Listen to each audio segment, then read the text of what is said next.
할렐루야. 오늘도 거룩한 주일 주님을 사랑하고 경외하며 주님을 예배한 우리 모든 성도들에게 하나님의 크신 은혜와 평강이 함께 하시기를 축원합니다. 사순절이 시작되었습니다. 전 세계 모든 크리스찬들이 가장 중요하게 여기는 절기가 바로 사순절입니다. 우리가 사순절을 맞이하게 되면 우리의 신앙을 하나님 앞에 점검하고 새로운 결심을 하는 절기가 되어야 하겠습니다. 사진을 한번 보시면 우리 사순절은 언제나 재수요일로 시작이 됩니다. 우리 교회도 지난 수요일부터 시작해서 우리 주님의 고난과 십자가 사랑을 깊이 묵상하는 절기를 시작했습니다. 또 사진을 좀 넘겨주시면 지난 수요일이 재수요일이었습니다. 작년에 사용한 종려주일에 지켰던 종려가지를 태워서 그 재를 성의 수요일에 이마에 십자가로 긋는 교회마다 다른 전통들을 지켜오고 있는데요, 바로 주님의 고난 십자가를 우리가 묵상하기 위함입니다. 이 사순절은 40일 동안 진행되는데요, 주일은 포함이 되지 않습니다. 왜 그럴까요? 주일은 작은 부활절이기 때문에 그렇습니다. 그래서 이 7주간에 진행되는 이 사순절기가 우리의 믿음과 삶을 새롭게 하고 변화시키고 거룩한 은혜의 절기가 되어야 할 줄 믿습니다. 사순절을 시작하면서 네 가지를 담임 목사로서 여러분에게 권면드리고 싶습니다. 첫 번째는 십자가 영성입니다. 우리가 사순절 동안 집중해야 하는 것이 무엇인가? 바로 우리 주님의 십자가에 더 가까이 나아가는 것입니다. 우리가 십자가가 예배당 중심에 맨 앞에 있는 것, 그냥 걸려 있는 것이 아니죠. 우리의 신앙의 출발이고 중심이기 때문에 그렇습니다. 죽을 수밖에 없는 우리들을 위해 십자가에서 죽으시고 보혈의 피를 흘려주셔서 우리는 죄사함과 죽음과 사단의 권세에서 해방될 수 있었습니다. 영원한 생명과 주님의 나라를 주신 그 출발에는 주님의 참혹한 십자가, 고귀한 희생이 있었죠. 가능한 많은 시간, 가능한 자주 주님의 십자가 앞에 머물러 기도하는 여러분 되시기를 바랍니다. 두 번째는 회개의 영성이 있어야 합니다. 어제 우리 교회에서 봄맞이 대청소를 했습니다. 제가 그 현장 사진을 좀 찍어봤는데요, 우리 성도님들이 나오셔서 교회 구석구석을 청소하시고 정리해 주셨습니다. 묵은 때를 씻어내서 얼마나 제가 상쾌한지 모릅니다. 우리 청소의 용사들이 계시고 우리 여선교회에서도 또 열심히, 여선교회들은 사진 찍는 걸 좀 피하셔서 사진이 별로 없습니다. 같이 청소하고 또 주변에 주차장도 정리를 하고 또 주변에 나무들도 정리하는 그런 시간들을 가졌습니다. 그리고 다 끝난 후에는 우리 남선교회에서 섬겨주셔서 같이 또 우리 꽈배기도 먹고 귤도 나누고 교제하는 시간을 가졌습니다. 참 행복한 시간이었습니다. 우리 화단 또 장식도 되어 있죠. 얼마나 시원했는지 모릅니다. 이제 봄이 앞두고 있는 여러분도 가정에서 봄 대청소를 하실 거라고 생각이 듭니다. 사순절을 우리의 영혼의 찌든 때와 더러운 죄와 탐욕을 씻어내는 절기입니다. 사실 우리는 정결한 몸이 되지 않고는 주님께 나갈 수 없는 존재입니다. 우리가 물두멍을 지나지 않고 어떻게 성소로 나갈 수 있겠습니까? 이 사순절 우리 안에 있는 터럭만한 죄라도 주님 앞에 온전히 회개하고 씻음 받는 여러분 되시길 간절히 축원합니다. 세 번째는 새 봄의 영성입니다. 이 사순절이 영어로 렌트 이렇게 얘기를 하는데 그 뜻이 봄이라는 뜻입니다. 이 사순절은 언제나 봄에 놓여져 있기 때문에 이 렌트라는 단어를 씁니다. 무슨 절기입니까? 겨울이 끝났다. 죽은 것들이 살아나고 새싹이 돋고 꽃이 피는 것이 바로 이 봄인데요, 우리 성도들의 삶에 이 추운 얼어붙은 겨울이 지나고 주님이 주시는 성령의 빛이 비춰져서 씨앗이 싹트고 열매 맺는 새봄의 역사가 있게 되기를 간절히 축원합니다. 또 새봄의 영성은 새로운 관점을 갖는 절기이기도 합니다. 새로 본다는 뜻이죠. 우리 인격의 성숙과 신앙의 성숙의 중심에는 관점의 변화가 있습니다. 사순절을 통해 주의 말씀과 십자가를 통해 우리의 시선이 바뀌는 절기가 되어야 우린 주님께 더 깊이 나아갈 수 있고 성숙한 그리스도인, 그리스도의 장성한 분량에 이르기까지 성장할 수 있는 성도가 되는 줄 믿습니다. 새봄에 사순절이 되시길 바랍니다. 그러나 또 하나 우리가 놓치지 말아야 할 것은 부활의 승리, 부활의 영성, 축제의 영성, 네 번째입니다. 우리는 사순절의 결말을 알고 있습니다. 이 책의 결론이 무엇인지 알고 있습니다. 주님의 부활하심이죠. 우린 주님의 고난을 슬퍼하고 안타깝고 금식하며 주님의 고난에 동참하지만 우리의 도착점은 부활의 승리에 있습니다. 그래서 이 사순절은 또한 우리 축제의 절기이기도 합니다. 이 네 가지 영성을 여러분 꼭 기억하셨으면 좋겠어요. 네 가지가 뭐라고요?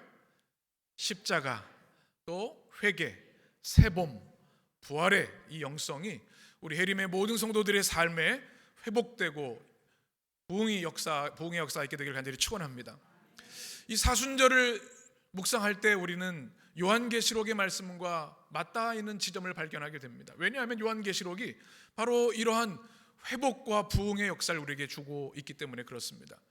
이단들이 가장 많이 곡해하는 이 요한계시록의 말씀은 결코 인간을 협박하거나 알 수 없는 미지의 종말에 대해서 우리에게 겁을 주는 말씀이 아닙니다.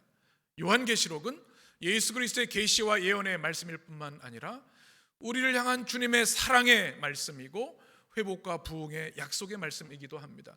666과 14만 4천 바벨론의 공포에 떨 것이 아니라 우리를 향해 지금도 살아 역사하셔서 우리를 기뻐하시고 사랑하시는 주님을 우린 요한계시를 통해서 만나야 하기 때문에 그렇습니다.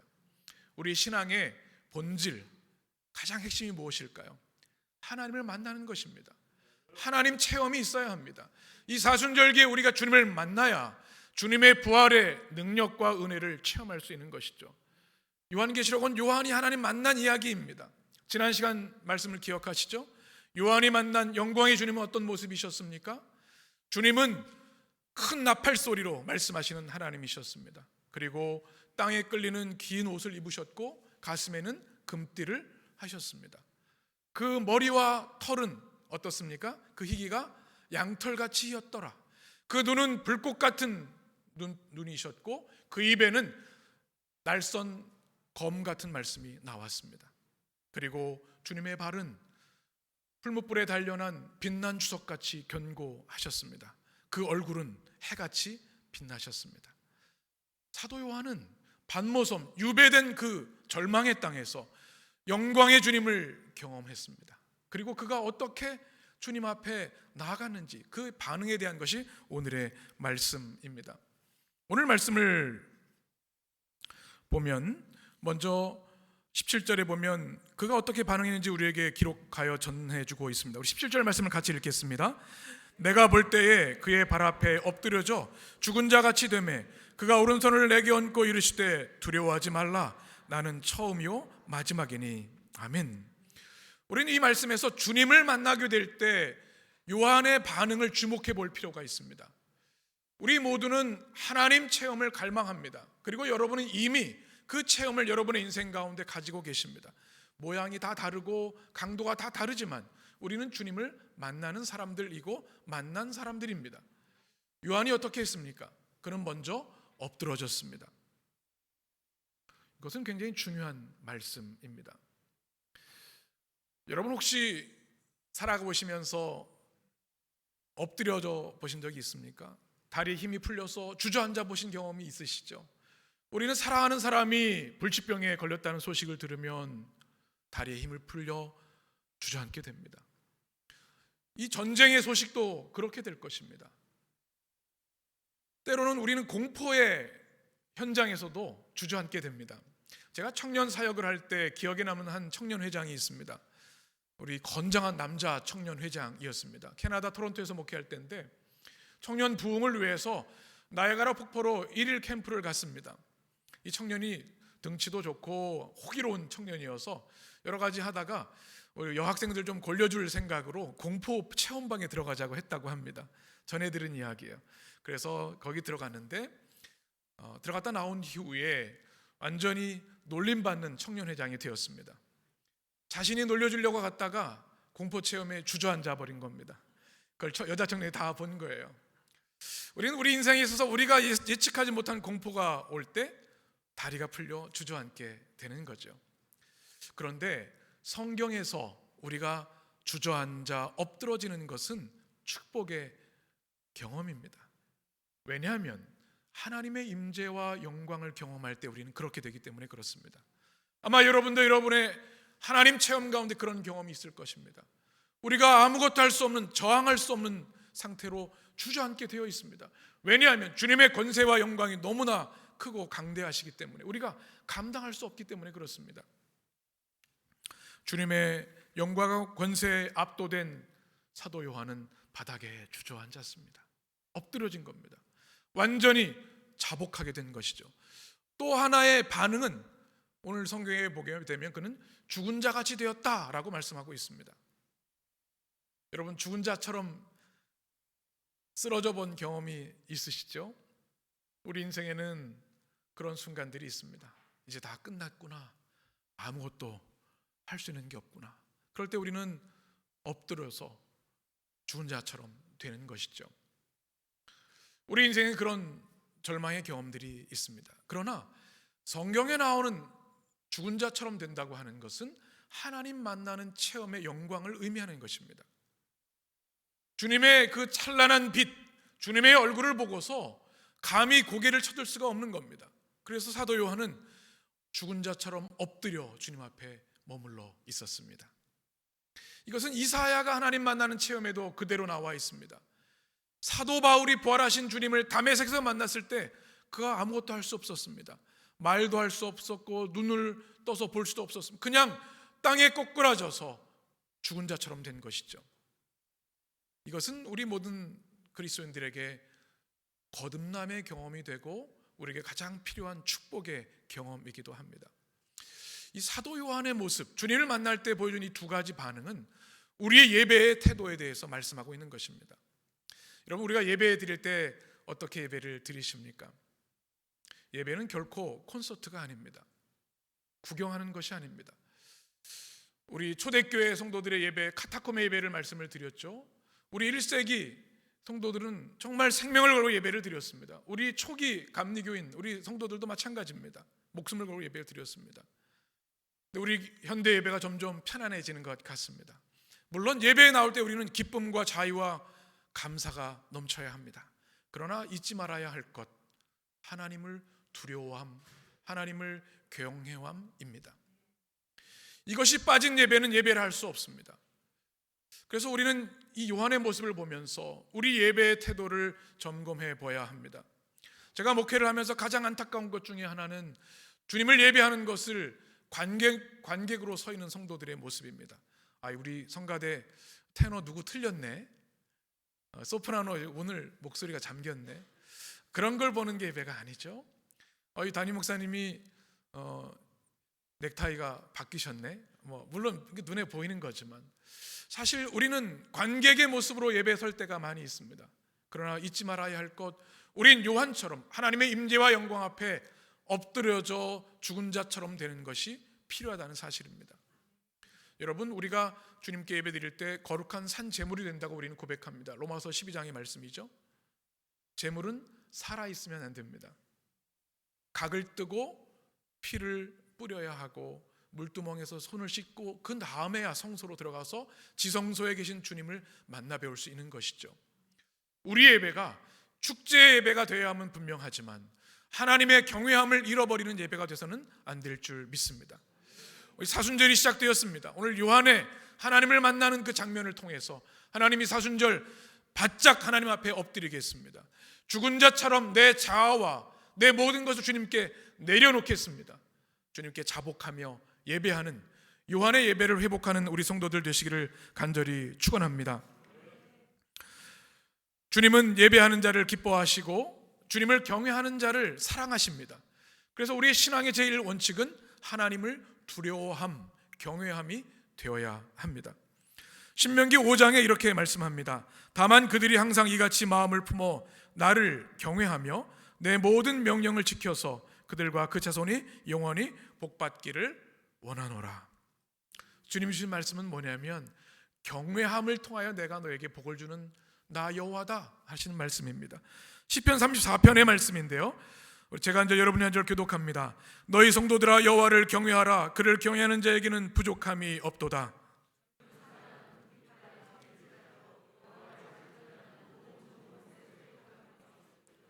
11절 함께 너희 자녀들아 와서 내 말을 들으라.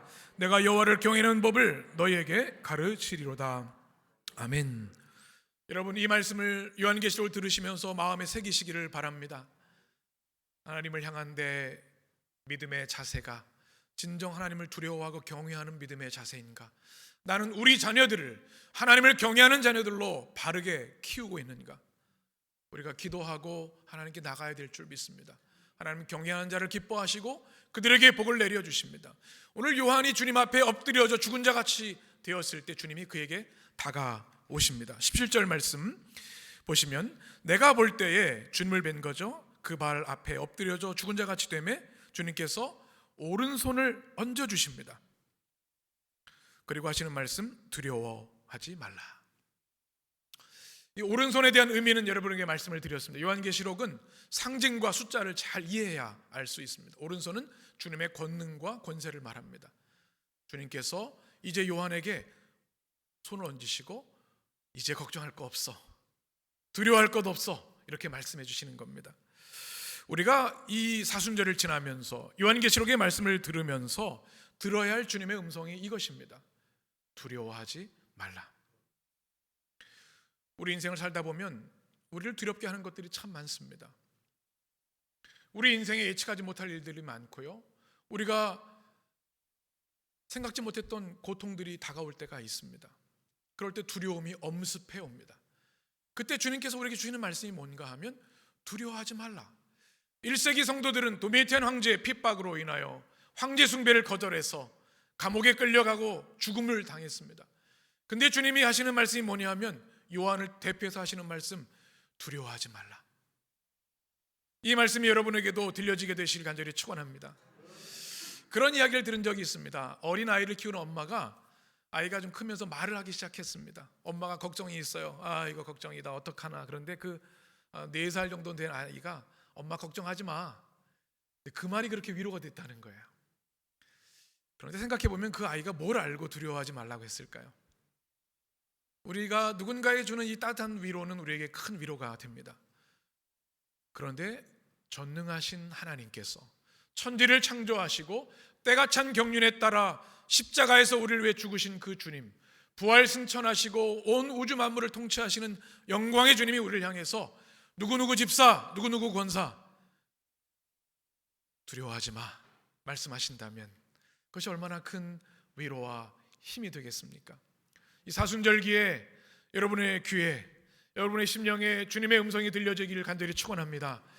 두려워하지 말라, 이것을 믿음으로 받을 때 그것은 우리의 능력이 담대함이 됩니다. 주님의 음성에 두려워하지 말라, 이 주님의 음성에 아멘이 되시기를 간절히 축원합니다. 그리고 주님은 두려워하지 말아야 할 3가지 이유를 우리에게 말씀해 주십니다. 첫 번째는 주님이 말씀하십니다. 한번 같이 읽겠습니다. 나는 처음이요 마지막이다. 우리 17절 말씀을 같이 읽겠습니다. 내가 볼 때에 그의 발 앞에 엎드려져 죽은 자같이 되매 그의 오른손을 내게 얹고 이르시되 두려워하지 말라, 나는 처음이요 마지막이라. 막이니 아멘. 이 말씀은 여러분 이미 제가 설교할 때 말씀을 드렸죠. 8절, 요한계시록 1장 8절에 나오는 말씀입니다. 이렇게 되어 있습니다. 주 하나님이 이르시되 나는 알파와 오메가라. 이제도 있었고 전에도 있었고 장차 올 자요 전능한 자시더라. 알파와 오메가는 설명드린 대로 헬라어의 첫 글자와 알파벳의 첫 마지막 글자입니다. 이것은 오직 예수 그리스도만이 모든 것의 시작이 되시고 모든 것의 종결자가 되신다는 말씀입니다. 그리고 그 사이의 모든 것을 주님이 주장하신다는 말씀입니다. 그러니 두려울 것이 없다라는 말씀이십니다. 도미티안 황제가 로마 황제의 권력을 휘두르고 있었습니다. 그가 모든 것을 시작하고 끝내는 것처럼 보이는 그런 시대였습니다. 그런데 주님이 말씀하시는 것입니다. 도미티안 황제, 너 이제 끝. 그는 100년도 살지 못하고 흙으로 돌아갔습니다. 그를 신격화해서 우상을 만들었고 그의 아들이 12살에 죽었을 때 그를 신으로 신격화시키고 동전에 그의 얼굴을 넣었죠. 그의 아내도 신격화시켰습니다. 그러나 그도 주님이 끝이라고 말씀하시면 마지막이 된 것이죠. 그리고 고난받는 성도들, 황제의 핍박에도 믿음을 지키고 끝까지 주님을 섬기는 그들을 향해서 너희들에게는 그 끝이 영생이니라, 너희들에게는 그 끝이 승리와 부활의 참여이니라 주님이 말씀하시는 말씀인 겁니다. 우리에게 걱정되는 것들이 많이 있습니다. 그러나 주님은 우리에게도 동일하게 말씀하십니다. 나는 알파와 오메가요, 처음과 마지막이다. 그러니 두려워하지 말라. 그 주님께 모든 걸 맡기고 주님 주신 평안을 누리게 되시기를 축원합니다. 두 번째 주님의 말씀입니다. 왜 두려워하지 말아야 하는가? 나는 살아있는 자다. 주님이 말씀하십니다. 오늘 18절 말씀 같이 읽겠습니다. 곧 살아있는 자라 내가 전에 죽었었노라. 볼지어다 이제 세세토록 살아있어 사망과 음부의 열쇠를 가졌노니. 아멘. 주님이 살아있는 자라고 말씀하시는데요, 이것은 성경의 복음 중에 복음이고 성경을 한 단어로 요약한다면, 한 문장으로 요약한다면 이 말씀입니다. 하나님은 어떤 분이세요? 살아계신 하나님이십니다. 영원전부터 살아계셔서 영원까지 살아계신 분이 우리 하나님이시고, 그 하나님이 지금 1세기 고난받는 성도들과 오늘 우리와 함께 하신다는 말씀입니다. 주님께서 말씀하시면서 이렇게 말씀하십니다. 나는 살아있는 자라, 그러나 전에 죽었었노라, 이렇게 말씀하십니다. 주님께서 인간의 몸을 입고 이 땅에 오셨다가 십자가에 죽으셨던 것을 말씀하시는 십자가 사건에 대한 말씀입니다. 우리가 함께 이미 나눴던 1장 5절 6절에 보면 이런 말씀이 있습니다. 또 충성된 증인으로 죽은 자들 가운데서 먼저 나시고 땅의 임금들의 머리가 되신 예수 그리스도로 말미암아 은혜와 평강이 너에게 있기를 원하노라. 그리고 하시는 말씀, 우리를 어떻게 하사? 사랑하사 무엇으로? 그의 피로 우리 죄에서 우리를 해방하시고. 아멘. 주님께서는 하나님이시지만 인간의 몸을 입고 이 땅에 오셔서 우리를 사랑하셔서 우리를 불쌍히 여기셔서 더 이상 죄와 죽음과 사단의 노예로 살아가는 것을 불쌍히 여기셔서 십자가에서 보혈을 흘려주셨습니다. 대속해 주시고 우리를 해방하시고 구원하여 주신 것이죠. 이것이 뭐예요? 주님의 죽으심, 십자가입니다. 나는 전에 죽었노라. 너희가 십자가에서 보았던 그 예수 그리스도 바로 나다, 이렇게 말씀하시는 말씀입니다. 그래서 우리를 나라 바실레이아와 제사장으로 삼아 주신 것이죠. 고린도전서 1장 18절의 말씀은 우리 십자가의 도에 대해서 이렇게 말씀하십니다. 우리 같이 읽습니다. 십자가의 도가 멸망하는 자들에게는 미련한 것이요 구원을 받는 우리에게는 하나님의 능력이니라. 아멘. 주님의 십자가가 끝인 줄 알았습니다. 권력자들은 비웃었고 이스라엘의 종교 지도자들은 오히려 큰 소리로 좋아했습니다. 그러나 주님의 십자가는 그것으로 끝이 아니었고 그것은 승리의 시작이셨습니다. 예수님의 죽음으로 우리의 죽음을 해결해 주셔서 영원한 생명과 천국을 우리에게 승리로 주신 것이죠. 그래서 십자가의 도는 우리에게 능력이 되는 것입니다. 그 주님이 지금도 살아 역사하시고 우리와 함께 하십니다. 그리고 세세토록 살아있다 말씀하고 있습니다. 영원토록 우리와 함께 하시는 그 하나님이 우리를 붙들고 계시다는 주님의 말씀이 여러분에게 가장 큰 힘과 위로가 되시길 간절히 축원합니다. 우리는 죽습니다. 그러나 주님의 십자가의 능력으로 다시 살고 영원히 사는 것이죠. 이것이 나는 살아있다, 나는 영존하는 하나님이다라는 주님의 위로의 음성의 결과입니다. 그 말씀을 인하여 죽음도 두려워하지 않았던 1세기 성도들처럼 두려워하지 않는 우리 성도들 되시기를 축원합니다. 주님은 두려워하지 말아야 할 세 번째 이유에 대해서 이렇게 말씀하십니다. 내가 사망과 음부의 열쇠를 가졌노라. 18절 말씀을 보게 되면 후반절에 사망과 음부의 열쇠를 가졌다고 주님이 말씀하십니다. 이 사망은 여러분 잘 아시죠? 죽음입니다. 그러면 음부는 무엇일까요? 우리 한글 성경에 음부라고 되어 있는데 이것은 어두울 음자를 써서 어두워 보이지 않는 세계, The Unseen World라고 영어 성경은 번역을 합니다. 죽음 후에 있는 사후의 세계를 말합니다. 그래서 이것은 꼭 지옥만을 말하는 것이 아닙니다. 모든 사람이 죽은 후에 이 음부에 있게 되고 하나님의 완전 무결한 판결을 받게 되는데, 영원한 벌인가 영원한 생명인가 그 판결을 받는 것이 바로 음부입니다. 무슨 의미일까요? 열쇠는 모든 것을 여는 해결책을 말합니다. 문이 있는데 열쇠가 없으면 문을 열 방법이 없어요. 그러나 열쇠가 있으면 걱정할 게 없습니다. 어떤 문이든 열고 새로운 세계로 갈 수가 있습니다.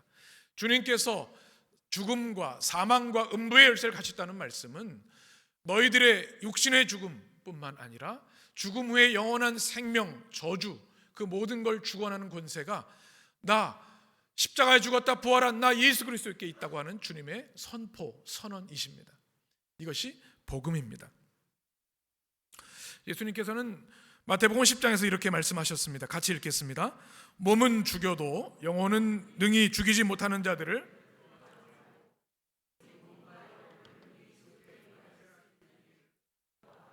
아멘. 주님이 하신 말씀입니다. 몸은 죽여도 영혼을 지옥에 보내지 못하는 사람들 두려워하지 말아라. 도미티안 황제 두려워하지 말라는 주님의 말씀이시기도 하죠. 오직 우리를 영원한 생명과 지옥으로 판결하시는 분은 살아계신 주님 한 분이십니다.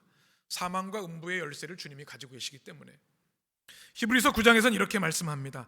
한 번 죽는 것은 사람에게 정해진 것이요 그 후에는 심판이 있으리니. 주님은 이것을 위해서 28절에 보면 28절 같이 읽겠습니다. 이와 같이 그리스도도 많은 사람들의 죄를 담당하시려고 단번에 들이신 바 되었고 구원에 이르게 하기 위하여 죄와 상관없이 자기를 바라는 자들에게 두 번째 나타내시리라. 아멘. 모두 죽게 되어 있지만 그 다음의 사망, 두 번째 사망에 이르지 않도록 하기 위해서 주님이 십자가에서 죽으시고 우리를 어둠의 권세에서 구해 주신 거죠. 골로새서 1장에서 이것을 이렇게 증언하고 있습니다. 우리 13절 14절을 같이 읽겠습니다.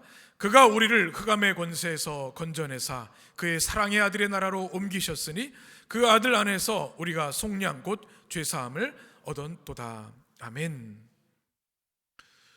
주님이 사망과 음부의 열쇠를 가지고 계십니다. 그래서 우리의 장례식은 주 안에 죽은 자는 복되도 하신 말씀이 이것입니다. 우리의 육신은 흙으로 돌아가고 죄로 돌아가지만 우리의 영혼은 주님 주신 말씀대로 흑 안의 세계에서 그의 아들의 나라, 우리 주 예수 그리스도의 나라로 우리를 옮겨주셔서 영원한 천국을 누리게 하시고 먼저 간 성도들과 함께 영원한 생명에 참여하게 되시는 겁니다. 이것이 바로 주님이 음부와 죽음의 열쇠를 가지고 계시다는 축복의 말씀입니다. 이미 1세기 성도들은 황제에게 절하지 않고 주님을 예배하는 것 때문에 죽은 이들이 많았습니다. 아들이, 딸이, 부모가 예수 믿는 것 때문에 화형을 당하고 죽은 이들이 많았습니다. 그러나 주님이 말씀하시면 두려워하지 말라. 내가 죽음과 음부의 열쇠를 가지고 있다. 너희들은 영원한 생명에 참여할 것이다. 이것이 가장 큰 위로와 소망이 된 말씀인 것이죠. 이 주님의 음성이 여러분에게 들려지게 되기를 축원합니다. 우리를 두려워하게 하는 것들을 이 말씀으로 이겨내시기를 바랍니다. 주님만이 처음과 나중이십니다. 주님만이 살아계신 하나님이십니다. 주님만이 죽음과 음부의 열쇠를 가지신 분입니다. 그 주님이 우리를 붙들고 계시기에 두려워 말라 하시는 음성에 순종하게 되시기를 축원합니다. 주님은 이제 사도 요한에게 한 가지 명령을 하십니다. 기록하라는 말씀입니다.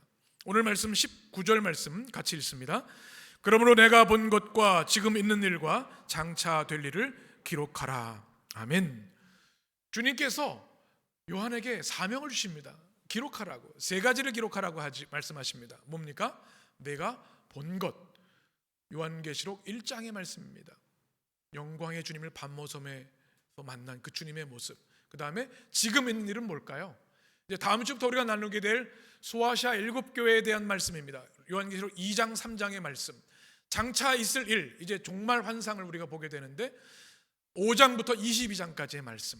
그러니까 주님의 명령은 뭔가 하면 요한계시록, 내가 너에게 주는 이 말씀을 기록해서 고난받는 1세기 성도들과 대대로 이를 믿음의 교회들에게 전해라는 주님의 말씀입니다. 그 말씀이 지금 우리 손에 주어져 있는 것이죠. 그리고 주님께서는 결론적으로 20절에 이렇게 말씀하십니다. 같이 읽겠습니다. 내가 본 것은 내 오른손의 7별의 비밀과 또 7 금촛대라.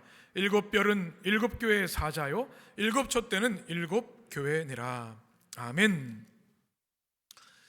우리가 이미 우리 주님은 7 촛대 사이를 거니시는 주님이라고 말씀을 나눴습니다. 무슨 의미입니까? 7 금촛대는 소아시아의 7 교회를 말씀하는 것이고, 이 땅에는 모든 주님의 피값으로 하신 교회를 말합니다. 주님이 친히 설명해 주세요. 7별은 누구라고요? 7 교회의 사자니라. 이것은 주의 종들과 교회 리더들을 말합니다. 또 7 촛대는 뭐라고요? 교회라고 말씀하십니다. 1장의 결론 무엇입니까? 지금 도미티안 황제가 기세등등하고 무소불위의 권력을 휘둘러서 내 백성들을 괴롭게 하고 핍박하고 있지만 두려워하지 마라. 내가 권능의 오른손으로 7 금촛대 주님의 교회와 주의 사자들을 내가 지키고 있다. 이 음성이 우리에게도 들려져야 하는 줄 믿습니다. 주님이 우리 교회를 지키고 계십니다. 여러분 한 사람 한 사람을 지키고 계십니다. 죽음도 우리를 하나님과 갈라놓을 수 없습니다. 영원한 생명을 우리에게 주시는 주님이시기 때문에 7 금촛대를 권능의 팔로 붙드시는 주님을 이 사순절 더 뚜렷하게 체험하게 되시길 간절히 축원합니다. 오늘은 3.1절 기념주일입니다. 우리 기독교 대한감리회는 3.1절이 가까운 주일을 3.1절 기념주일로 지킵니다. 왜 교회에서 3.1절 기념주일을 지킬까요? 우리는 하나님의 나라를 위해 우리의 인생과 우리의 전부를 드리는 거룩한 주님의 백성입니다. 그러나 그와 함께 우리가 발붙이고 있는 이 땅을 주님의 나라로 바꿔야 할 사명이 있는 하나님 나라의 백성들입니다. 그래서 이 나라에 하나님의 사랑과 공의와 정의와 해방과 자유가 임하도록 우린 기도할 의무와 책임이 있습니다. 이것을 104년 전 1919년 우리 믿음의 선조들이 감당했습니다. 저는 3.1절 기념주의를 위해서 준비하면서 우리 나라 민족을 위해 기도하며 옛적 우리 선조들의 아름다운 믿음을 떠올렸습니다. 사진을 한번 준비했는데 보시면 1919년 일제강점기에 말할 수 없는 핍박을 당했던 그 당시에 자유독립만세, 대한민국 독립만세를 외쳤습니다. 근데 그 중심에는 하나님의 백성들, 교회와 성도들이 있었습니다. 33인중에 우리 그리스도인들이 16명이 있었죠. 그리고 성경을 묵상했던 그들은 하나님이 말씀해 주시는 해방과 구원의 의미를 알고 있었기에 목숨을 걸고 독립만세를 외쳤습니다. 이 사진은 우리 잘 알고 있는 자랑스러운 감리교인 유관순 열사의 모습입니다. 그가 피눈물로 나라와 조국을 위해 하나님께 기도하고 이 독립운동을 하게 된 것이죠. 그 다음 사진을 보시면 이것은 그 당시 평신도들이 가장 많이 모여서 독립만세를 불렀던 강화읍교회 모습입니다. 지금은 강화중앙교회입니다. 김구 선생님이 세 번째 안경 쓰신 분 보시죠. 이 나라의 독립을 위해 기도하며 생명을 바쳤던, 나라의 해방을 위해 헌신했던 이들이 바로 우리 믿음의 조상들이었습니다. 우리 대한민국에 여전히 문제가 많습니다. 차별과 폭력, 해결할 문제들 많습니다. 그러나 제가 미국과 캐나다에서 목회를 하고 돌아보면 또 우리나라 같이 이렇게 풍요롭고 아름다운 나라가 없습니다. 이 나라에 주님의 공의가 실현되도록 우리가 기도함과 동시에 우리는 이 민족이 흑암의 어둠에 있던 그때 주님이 이 땅을, 이 나라를 붙잡아 주셨구나 고백하지 않을 수가 없습니다. 그리고 그 중심에는 교회가 있었고 1세기 성도들처럼 핍박을 이기고 믿음을 지킨 거룩한 성도들이 있었음을 우리는 기억해야 합니다. 저는 말씀을 묵상하면서 1세기 성도들과 우리 3.1운동을 했던 믿음의 선조들이 겹쳐졌습니다. 하나님을 만난 민족의 희망이 있구나, 하나님을 만난 인생의 희망이 있구나. 아무리 주어진 상황이 바닥이고 절망이고 희망이 없는 상황 같다 할지라도 살아계신 주님, 사도 요한이 밤모섬에 만났던 그 주님을 만나기만 하면 그 인생에 빛이 임하는구나. 그 민족 폐허에 하나님의 부흥과 회복의 역사가 임하는 거나 그것을 고백하게 되었습니다. 사랑하는 여러분, 사순절이 시작되었습니다. 사도 요한처럼 주님 앞에 겸손히 엎드리는 절기가 되시기를 바랍니다. 죽은 자같이 자아와 나의 욕심을 주님 앞에 다 내려놓고 회개하며 정결히 다시 주님께 나가시기를 바랍니다. 사순절에 우리가 무엇을 해야 하겠습니까? 반모섬의 요한처럼 주님을 만나야 하고 주의 말씀을 들어야 합니다. 사순절의 사진을 지난주 묵상했습니다. 사순절에 우리가 무엇을 해야 하는가? 한번 사진을 좀 보여주시죠. 사순절은 우리 신앙의 복음의 핵심입니다. 그리고 40일 동안 우리가 어떻게 보내냐에 따라서 우리의 부활절이 달라집니다. 세 가지를 해야 합니다. 기도, 금식, 사랑의 나눔입니다. 그래서 우리가 사순절 기간 동안 생명씨앗 헌금을 통해서 튀르키예, 시리아 지진 당한 사람들, 또 주님이 사랑하는 종, 저의 절친한 친구, 폐암으로 고통하는 우리 목사님을 위해서, 말레이시아 난민학교에서 한 끼 식사를 할 수 없는 아이들을 위해서 우리 작은 정성들 우리 한 구자씩 주님께 드리고자 하는 것이죠. 그러할 때 주님께서 요한에게 주셨던 압도적인 주님의 만남을 우리의 기도의 자리에서, 우리의 금식의 자리에서, 우리의 사랑의 실천의 자리에서 허락하실 줄 믿습니다. 이 사순절 우리 성도들 한 분 한 분을 향해서 주님이 말씀하십니다. 두려워 말라, 십자가로 나아오라, 요한처럼 내가 너를 만나리라. 이 말씀이 여러분에게 응답이 되시기를 주님의 이름으로 간절히 축원합니다. 기도하겠습니다.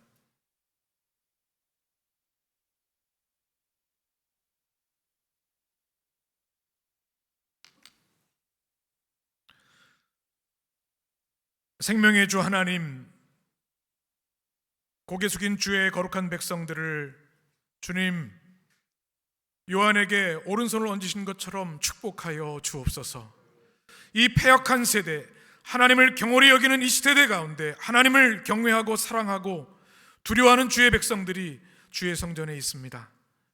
1세기 초대교회 성도들처럼 우리의 생명의 위협은 없지만 순교자의 영성을 가지고 주님을 섬기는 회림의 모든 성도들을 주의 오른손으로 지키시고 축복하여 주옵소서. 하나님, 요한의 예배가 우리의 예배가 되기를 원합니다.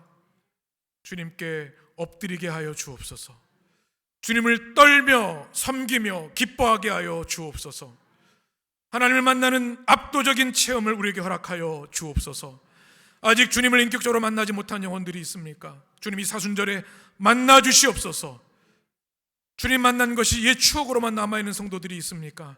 사순절 성령의 강권적인 역사로 다시 주님을 뜨겁게 만나게 하여 주옵소서. 그리하여 십자가로 주님의 십자가로 나가 우리를 위해 죽으시고 부활하신 영광의 주님 만나게 하여 주옵소서.